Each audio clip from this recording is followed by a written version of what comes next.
first and most important mission of this company is purpose. And that is everything that has to do with humanitarian related issues. You know, this industry so often is a lot about hype.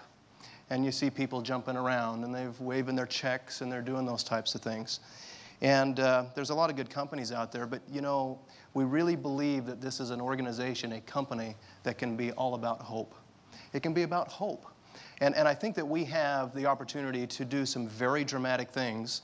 We're going to talk a little bit about specifically how the corporation and the foundation mix together, how they support one another.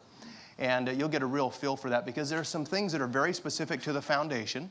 And there's some specific projects that will occur through the foundation.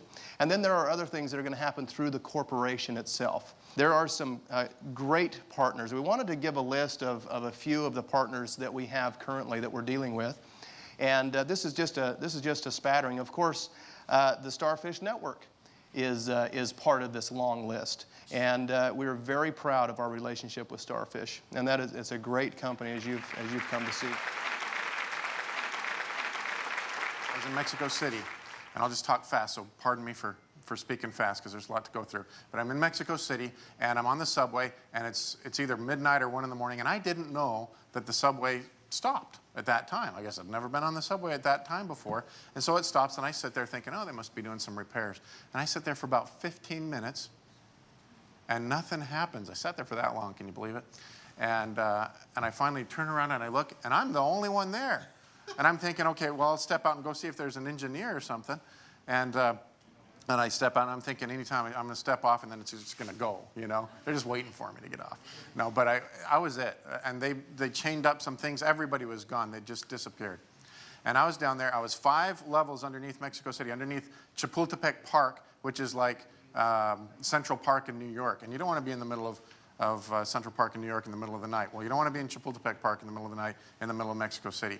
And so I'm there, and I don't know where I'm going, and I go up some stairs, and I go up some escalators, and there's all these hallways going over. It's a huge metro system, and one leads to a chain gate, and I can't get out. One leads to the middle of the dark park in the middle of the trees. And so I'm thinking, I think I'll go back this way. And so, and I finally see a lady, and way down at the end, and she's cleaning the metro, and I say, ma'am, excuse me. And she drops her stuff, screams, and starts running. I'm thinking, this doesn't sound safe. So I'm looking for the way out, and I hear a noise, and I hear this, just a scraping noise almost. And I'm looking around, I look over a barrier, and from behind I see this gentleman, and he's got his legs, and they're tied up on his back, and his feet are up by his head. He's just sort of tied in half, and he's crawling, and we're on the bottom level again. And he was going up the escalators, which no longer are functioning, and so they've got the little teeth, and he's dragging his body behind him going up these escalators. And I'm thinking, this has got to be the saddest thing I've ever seen. One of the saddest things, there's a lot of them. Anyway, he's climbing up the escalators, dragging his body behind him, and I'm thinking, he needs some help. And so I come up behind him, and I say, excuse me, can I help you?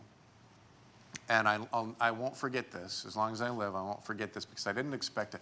And I turned around, or he turned his head around, and he looked at me, and I figured I was going to see a face of depression, a face of just a sad person. And I didn't. When he turned around, I saw a smile. And this individual was smiling, and he looked at me, and he said, oh, you know, I do this every day. I do this all the time, and I'm used to it, you know, so don't worry about it. But it looks to me like you could use a little bit of help. And I said, you know what, you're right. I could. I don't know where I'm going. I need to get a taxi or something like that. And he said, well, this is what you do. And he helped me out. Why was that man smiling? He had purpose. You know what his purpose was? He had an attitude that was willing to help others. He wanted to help others. He was willing to help others. And that purpose gave him happiness. And there are psychologists today that are now beginning to prescribe service to other people. Prescribe, go help somebody for depression and things like that. People who are depressed, and they will say, go help somebody, go out and serve somebody. Go do, get a purpose. And we all like to do that. We all want to do that. Why don't we all do it more? Why don't some of us do it at all? Because we have to go to our work and go to our families and do it. What if you could have something that you could do full time